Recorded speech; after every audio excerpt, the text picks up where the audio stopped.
Sabni bal'aan, sabni Oromoo, guddichi gaanfa Afrikaa, ergaa kiyya, muummicha ministeera Dr. Abiyyi Naagaha, muummichi ministeera Dr. Abiyyi Ahmad. Muummichi ministeera Dr. Abiyyi Ahmad mootummaa cehumsaarraa kaleessa mootummaa Itoophiyaa ta'anii kursiira ta'anii jiran. Mootummaa Itoophiyaa waggaa 5 waadaa seenanii hammalatanii ka'aa jiran. Doonii ummata Itoophiyaa guutuu taratanii doonii ittiin ofuuf shufeera ta'anii ka'anii jiran. Garagalaniif immoo cehaniin isaanii hin baramne ammallee. Gaafilee muummicha kabajamoo muummicha ministeera Dr. Abiyyi Ahmad ergaan kiyya akka isin gahu abdii guddaan qaba. Itoophiyaan yeroo isin aangoo kortanitti guddina Itoophiyaa agarsiisuuf Noobelii irratti Noobelii badhaafamuuf Itoophiyaa kufaatii jirtu ol kaatanii addunyaaf fakkeenya ta'uuf qabxiilee sadan isiniif himu kana qabxiilee sadan isiniif tarreessu kana hojiirra oolchitan taanaan Oromoon guddaan gaanfaan Afrikaa sabni Oromoon bal'aan miiliyoonni 70 akkasinii wajjin jiru la shakka fi zaalika shakkiin godhina kana.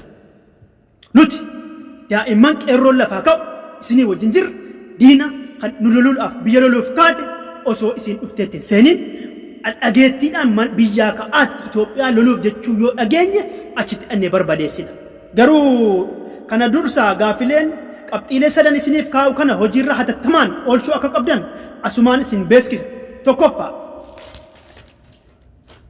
Tokkoffaa Oromoon sabni bal'aan waggaa hedduu miidhamaa hidhamaa ture buqqa'aas ture biyya isaarratti nagaadhaan tasgabbiidhaan tumuu fi hidhamuuf reebicha malee akka jiraatu daa'imma fi guddifatee akka jiraatu.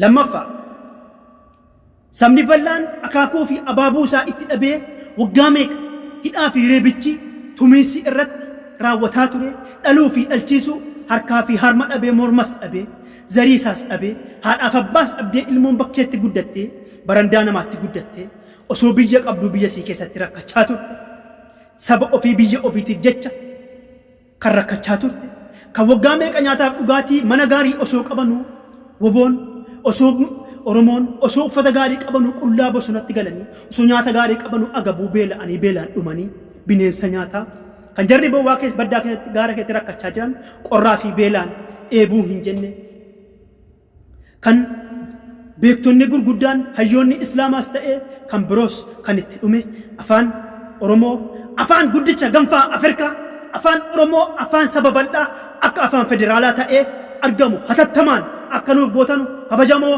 muummicha ministeera Dr. Abiyyi Ahmad. Lama inni sadaffaan falmattoonni mirgaa hidhamtoonni siyaasaa jettanii hiitan kan biyya rabbashaana jettanii hiitan ariitiidhaan gadhiifamanii biyyi isaanii wanni isaan jedhan guutamee fi biyya isaanii irratti nagaan akka jiraatan Oromoon tokko har'aa booda qilintoo keessatti argan warra badii godhe alatti warra mirga ofiitiif falmatu warra haqaaf falmatu akka hin hidhamne akka hafu akka tumiinsi hidhaa fi reebichi akka irraa dhaabbatu har'aa booda Oromoorra kana sadan agarsiiftanii kana sadan hojiirra oolchinaan kabajamoo muummicha ministeera Dr. Abiyyi Ahmad guddinni Itoophiyaa osoo akka Itoophiyaa qofa taane addunyaaf fakkeenya taati. Itoophiyaan addunyaaf fakkeenya taati. Garuu kana hin gootanu taanaan muummicha ministeera Dr. Abiyyi Ahmad kana hin gootanu humnaan hin bulcha sirna dargi sirna nafxinyaa duraanii of duuba deebitanii ganaa sirna isaaniitti akkaataa isaan reebichaa fi Oromoo irratti godhaa turan irratti godheen bulcha jechuun tokkoffaa duddubbatti ofiin deebisuu barbaada. Duddubbatti jira du'anii darban sirna isaanii hordofuu duddubbatti deebi'uu isin barbaachisa. Lammaffaa immoo Oromoon hiitanus hin dhumu, ajjeeftanus hin dhumu, biyyarraa buqqiftanus hin dhumu, Oromoo fixuu hin dandeessan. Alaabaan Itoophiyaa Finfinnee keessaa bu'ee alaabaan Oromoo fannifamuu laa shakka fi zaalika kana hin shakkinaa. Garuu wanni ammaa guutamnaan Oromoon isin faana jira namni miliyoonii 70.